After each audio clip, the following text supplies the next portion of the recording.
my dear students, myself Sapna Kashyap, and today I am going to teach you the chapter Rural Development. Dear students, I am teaching you Indian Economic Development of class 12, and from this book I have already completed few topics which are economic reforms since 1991 and Indian economy on the eve of independence. And in my last few videos I taught you the chapter poverty, which is very important. So today I am continuing unit 7 with the chapter rural development. So let's start the video with the chapter. In today's video I am going to cover important 2 or 3 topics. The first topic which we will complete is meaning and importance of rural development.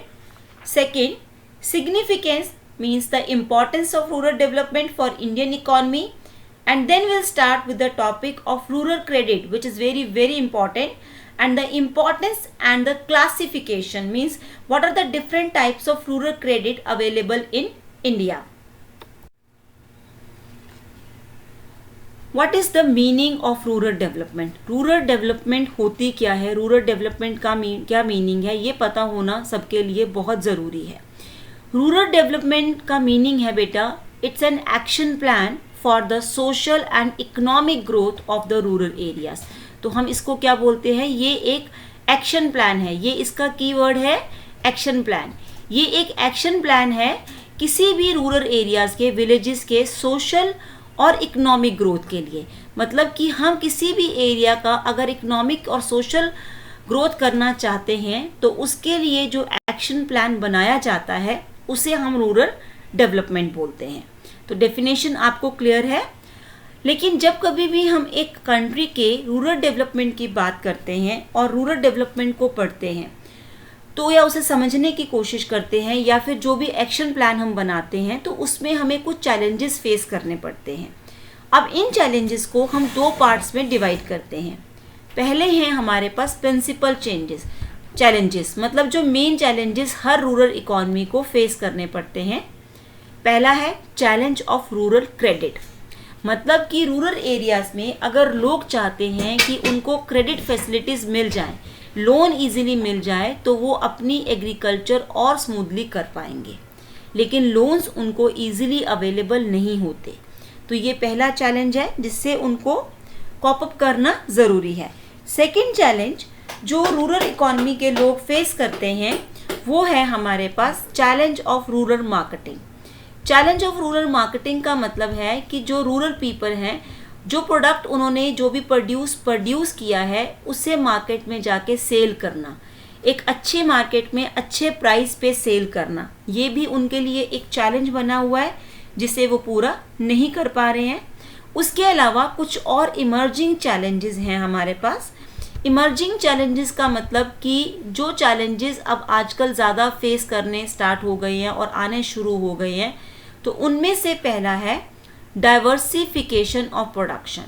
Students ये सब मैं आपको इस chapter में आगे पढ़ाऊंगी, लेकिन आपको यहाँ ये एक शॉर्ट नोट में क्वेश्चन आ सकता है कि what is rural development and what are the challenges faced in the rural areas. तो आपको ये की पॉइंट्स पता होने ज़रूरी हैं.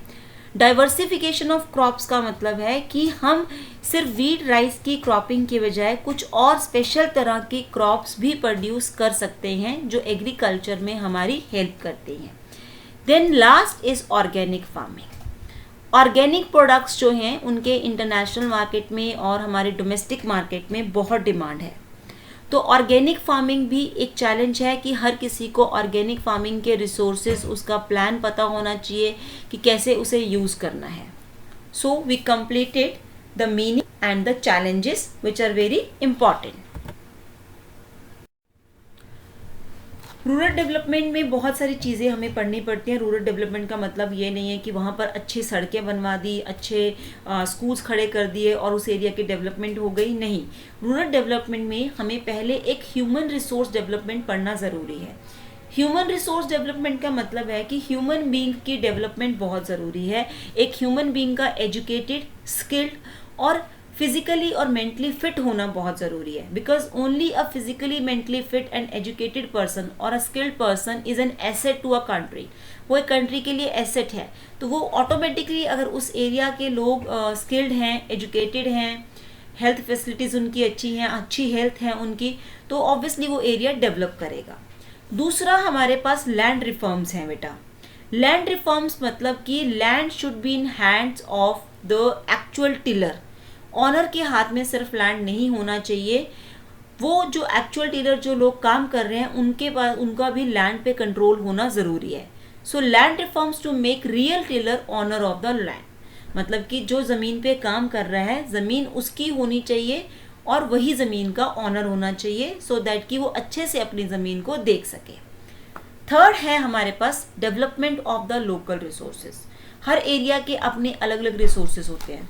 जैसे कि अगर हम इंडिया में ही बात करते हैं नॉर्थ इंडिया की, तो नॉर्थ इंडिया में वाटर रिसोर्सेज बहुत अच्छे हैं।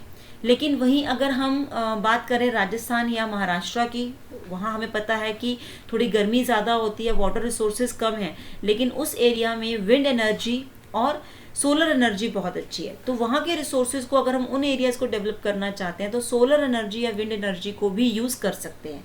तो उस एरिया के लोकल रिसोर्सेज को यूज़ करना ज़रूरी है। नेक्स्ट, इंफ्रास्ट्रक्चरल फैसिलिटीज़ का डेवलप होना बहुत ज़रूरी है। इंफ्रास्ट्रक्चर हमारे पास दो तरह का होता है, सोशल और इकोनॉमिक। सोशल ऊपर हमने ह्यूमन रिसोर्स डेवलपमेंट में पढ़ लिया, बट उसके अलावा अच्छी रोड्स, ट्रांसपोर्ट फैसिलिटीज़ मीन्स अच्छी रोड्स होनी चाहिए, कम्युनिकेशन फैसिलिटीज़ अच्छी होनी चाहिए, इलेक्ट्रिसिटी फैसिलिटी अच्छी होनी चाहिए। अगर रूरल एरियाज़ में रोड अच्छी होंगी तो वहाँ के लोग रूरल एरिया से अर्बन एरियाज़ में जाके अपने आउटपुट को सेल कर सकते हैं। इलेक्ट्रिसिटी होगी तो वो ट्यूबवेल्स यूज़ कर सकते हैं एग्रीकल्चर को इरिगेट करने के लिए। And next which is very important is poverty alleviation programmes. Students, poverty alleviation programme कैसे इसका पार्ट है? पॉवर्टी एलिवेशन प्रोग्राम के लिए एम्प्लॉयमेंट जनरेशन स्कीम्स बहुत ज़रूरी हैं, बिकॉज अगर हम पॉवर्टी को एलिमिनेट करना चाहते हैं तो पॉवर्टी एक ही तरीके से एलिमिनेट हो सकती है, वो है नई एम्प्लॉयमेंट अपॉर्चुनिटीज़ क्रिएट करके। तो हमें हर रूरल एरिया में एम्प्लॉयमेंट अपॉर्चुनिटीज़ क्रिएट करनी चाहिए। उसके लिए हमारी गवर्नमेंट ने बहुत सारे स्टेप्स लिए हैं। हमारी गवर्नमेंट ने उसके लिए एमनरेगा, स्किल इंडिया, बहुत सारे प्रोग्राम स्टार्ट किए हैं। तो रूरल डेवलपमेंट के लिए इन सब चीज़ों को भी पढ़ना पड़ेगा और समझना ज़रूरी है। अगर ये टॉपिक्स उसमें कवर हो रहे हैं तो इट मीन्स वो एरिया डेवलप्ड है।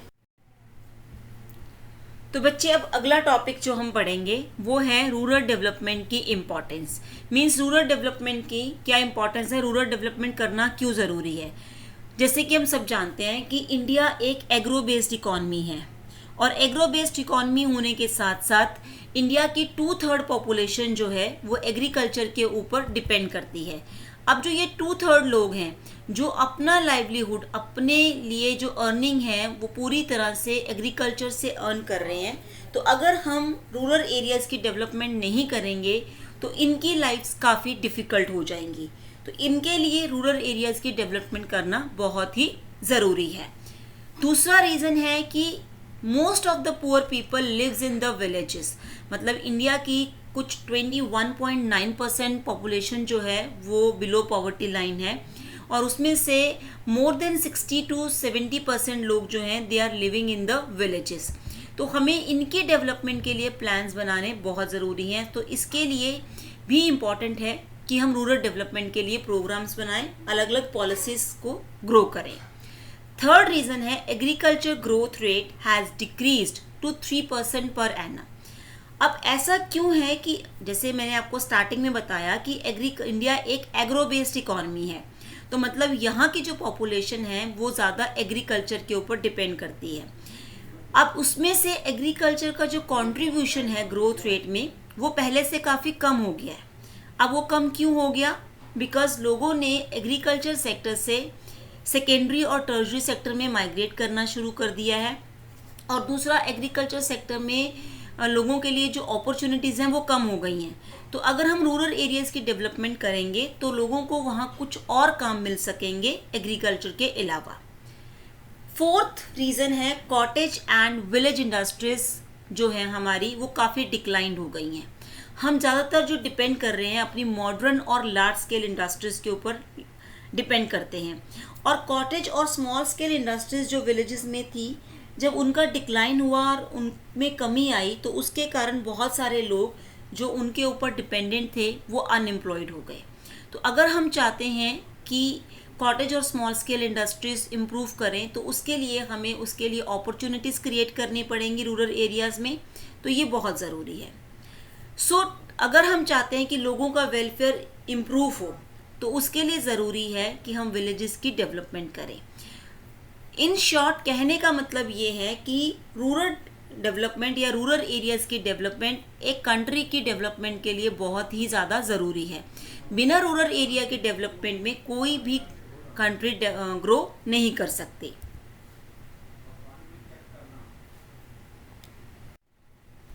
रूरल क्रेडिट इस चैप्टर का सबसे इम्पॉर्टेंट टॉपिक है। और जैसे कि आपको ये पिक्चर दिख रही है, आपको समझ में आ रहा होगा क्रेडिट का मतलब क्या है। मींस यहाँ पर आपको 2 हैंड्स दिख रहे हैं जो कुछ रुपीस को एक्सचेंज कर रहे हैं, करेंसी को एक्सचेंज कर रहे हैं। तो इसका मतलब है, क्रेडिट का मतलब है पैसा या उधार लेना या देना। क्रेडिट जो है रूरल इकॉनमी की ग्रोथ के लिए बहुत ही ज़्यादा ज़रूरी है। बिकॉज वहाँ के जो लोग हैं रूरल एरियाज़ में जो रहते हैं, जो स्मॉल फार्मर्स हैं या मार्जिनल फार्मर्स हैं, उनके पास इतना पैसा नहीं होता कि वो फसल के लिए अपने पास से पैसे लगा सकें।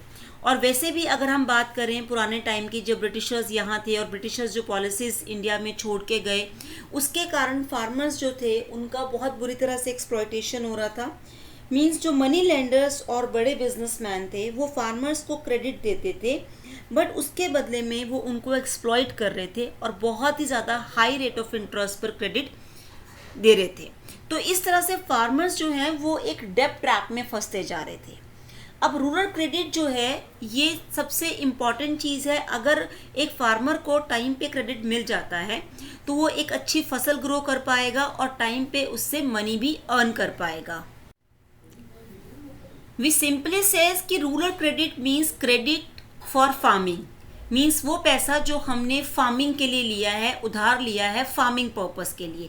क्रेडिट एक तरह से एग्रीकल्चर के लिए लाइफलाइन है रूरल एरियाज़ में।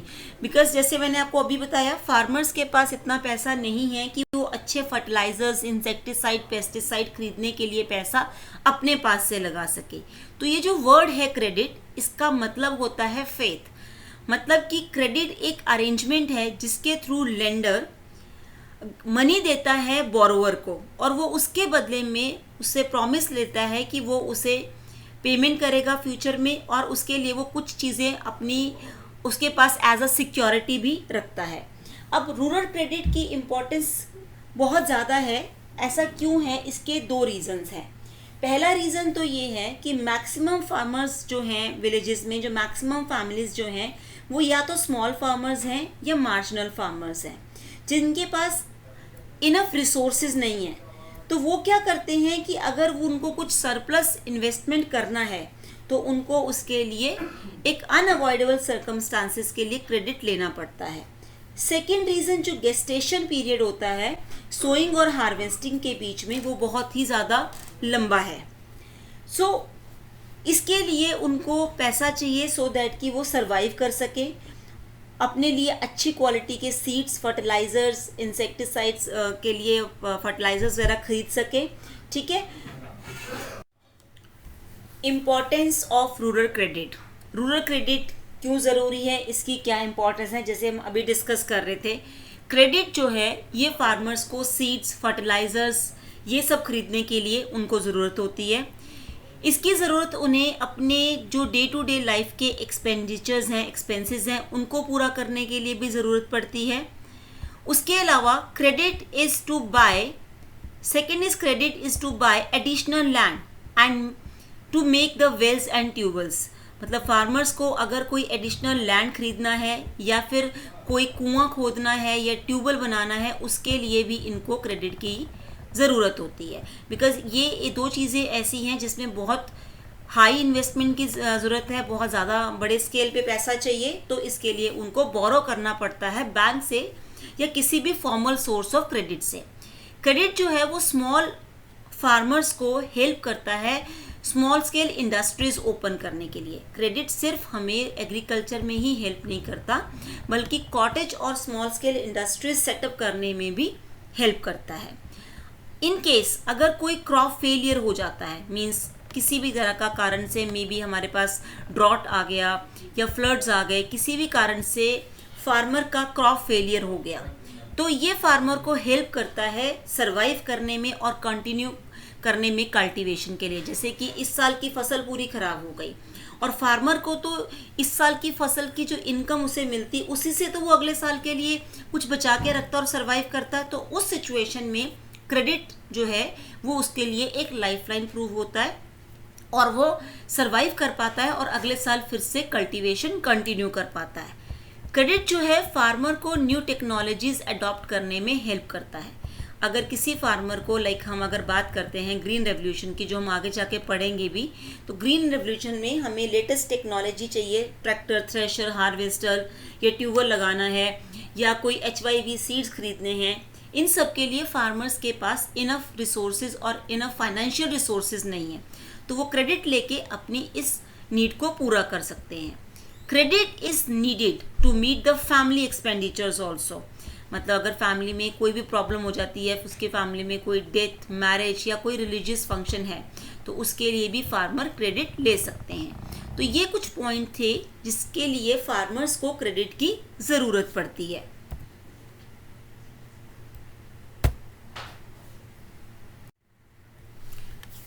क्लासिफिकेशन ऑफ क्रेडिट, ये आज का लास्ट टॉपिक है। Classification of credit means credit कितनी तरह का होता है।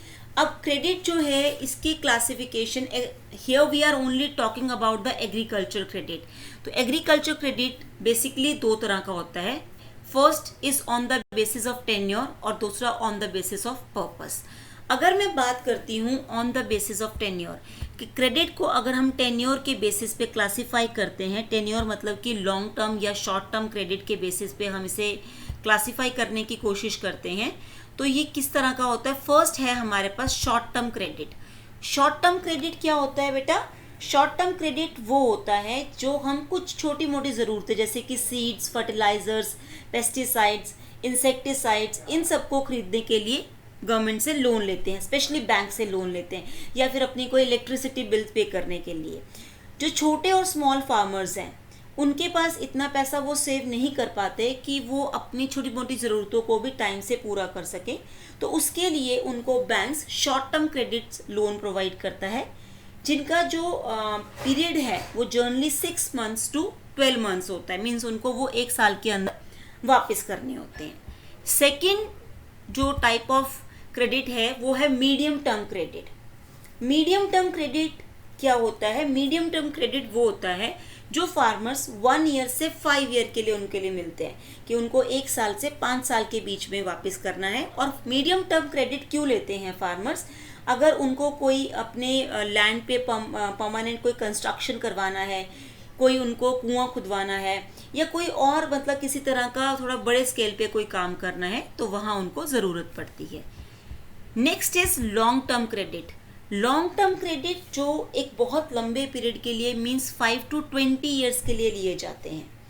अब ये जो है इस तरह के क्रेडिट, ये या तो कोई एडिशनल लैंड लेना है। ऑब्वियसली जब हम एक लैंड लेंगे तो उसका जो प्राइस है वो लैक्स में होगा और शायद करोड़ में भी हो सकता है, तो उसकी पेमेंट भी लॉन्ग टर्म में होगी। या फिर अगर फार्मर को कोई मशीनरी खरीदनी है, ट्रैक्टर, थ्रेशर, हार्वेस्टर, तो वो उसके लिए लॉन्ग टर्म क्रेडिट लेता है। अब क्लासिफिकेशन, एग्रीकल्चर क्लासिफिकेशन का जो दूसरा मेन हेडिंग है वो है हमारे pass on the basis of purpose. तो फार्मर्स जो हैं बेटा वो 2 पर्पस के लिए लोन लेते हैं, प्रोडक्टिव और अनप्रोडक्टिव। प्रोडक्टिव हमें पता है कि अगर उसको अपनी एग्रीकल्चर में इन्वेस्टमेंट करना है, उसके लिए जो वो लोन लेंगे उसे हम प्रोडक्टिव लोन्स कहते हैं। बट अनप्रोडक्टिव लोन्स वो हैं जो वो अपनी फैमिली की ज़रूरतों को पूरा करने के लिए लेते हैं। जैसे अभी थोड़ी देर पहले हमने पढ़ा कि अगर फैमिली में कोई भी फैमिली एक्सपेंसेस हैं, लाइक मैरिज, डेथ, बर्थ या कोई रिलीजियस सेरेमनी, उसके लिए भी फार्मर्स बहुत बार लोन लेते हैं। So my dear students, today we started with the chapter rural development, जिसके हमने कुछ टॉपिक्स आज किए। अभी हमने आज ये टॉपिक सिर्फ स्टार्ट किया है, जिसमें मैंने आपको इसकी सिग्निफिकेंस और इसके टाइप्स पढ़ाई। अब नेक्स्ट वीडियो में इस चैप्टर को कंटिन्यू करेंगे। Till then, thank you and have a nice day.